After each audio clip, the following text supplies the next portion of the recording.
I'm Eric Fuchs, Senior Contributing Analyst at The Street, and they just don't get it. We're here today to talk to you about how in cutting their numbers, Procter & Gamble blamed the economy and said that they'd made a myriad of strategic errors, essentially apologizing for everything except for the Lindbergh kidnapping.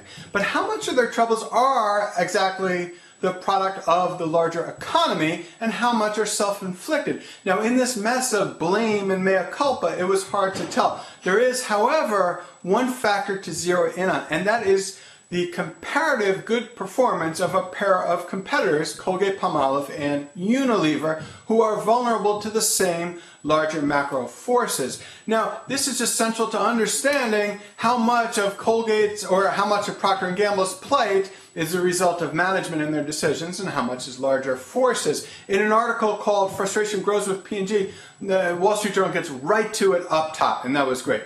The Financial Times, too, illuminates readers by mentioning Colgate-Palmolive and Unilever. Now, Fox Business and Reuters managed to talk about Procter & Gamble and their troubles without considering this pair of competitors and holding Procter & Gamble up to the light of the pair. Barron's, for its part, talks about Danone. I can never pronounce that. But anyway, they cut their numbers yesterday, so they bear some comparison, but the real comparison is Colgate and Unilever. Or, mention all three together, that's fine, and throw in Church and Dwight if you want. But Barron's goes on to say that the entire consumer products segment has been hurt by the macroeconomy, which is true, but some have been more hurt than others. And in the spread of hurt lie some answers about the quality or lack thereof of Procter & Gamble's management. Procter & Gamble is obviously dealing with more than just the economy. Business is all comparative, and if you look at Procter & Gamble through the lens of Colgate and Unilever, you'll see that it says a lot if you say it. Here's what you need to know. Number one, Procter is tanking and throwing around blame like confetti. Number two, the question is, how much is the economy and how much is bad management?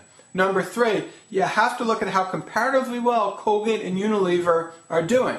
It's not all the economy, stupid. If you disagree with me, and you won't, feel free to email me at marek.fuchs@thestreet.com. And remember, they just don't get it. This market is stock tickers market. Stocks have rallied this year. We're coming into a Monday where we're going to